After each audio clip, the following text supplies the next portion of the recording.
اللہ تعالیٰ نے چند باتوں میں قتل کی اجازت دی ہے، چند چیزیں ایسی ہیں جن میں قتل کی اجازت ہے۔ ایک تو یسعون فی الارض فساد، کہ وہ شخص جو زمین میں فساد مچا رہا ہو اور اس کو قتل کیے بغیر اس کے فساد سے روکنا ممکن نہ ہو، جیسے یہ ڈاکو لوگ ہیں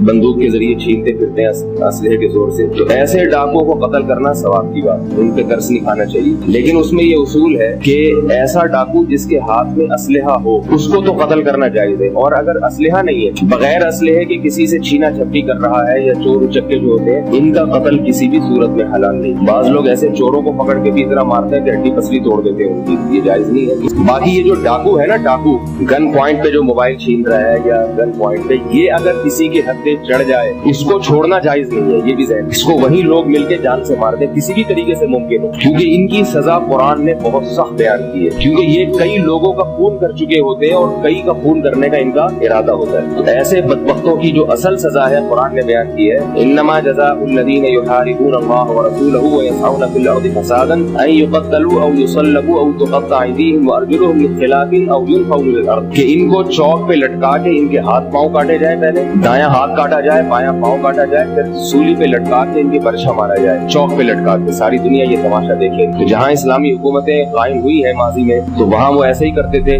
کہ ان کو چوک پہ لٹکا کے، ایئرپورٹ پہ یا ایسی جگہوں پہ ڈاکوؤں کو لٹکا کے عبرت کا نشان بناتے تھے۔ تو آج چونکہ ہمارے ملک میں حدود کا نظام نہیں ہے تو ڈاکو دندناتے پھر رہے ہیں۔ مقصد تو فساد کا خاتمہ ہے نا، لیکن خاتمے کی جب کوشش ہی نہیں ہوگی پھر تو یہ چیزیں بڑھیں گی پھر، تو اس لیے ایسے موقع پر بلوا کر کے ڈاکو کو جان سے مار، لیکن یقین ہو کہ یہ ڈاکو ہے، اس نے کیونکہ قتل ہے، آپ سے اگر ناحق قتل ہو گیا، وہ ڈاکو نہیں تھا اور آپ نے مار دیا، تو قیامت کے دن آپ سے بدلہ لیا جائے۔ اسی طرح کسی شخص نے کسی کو قتل کیا ہے تو مقتول کے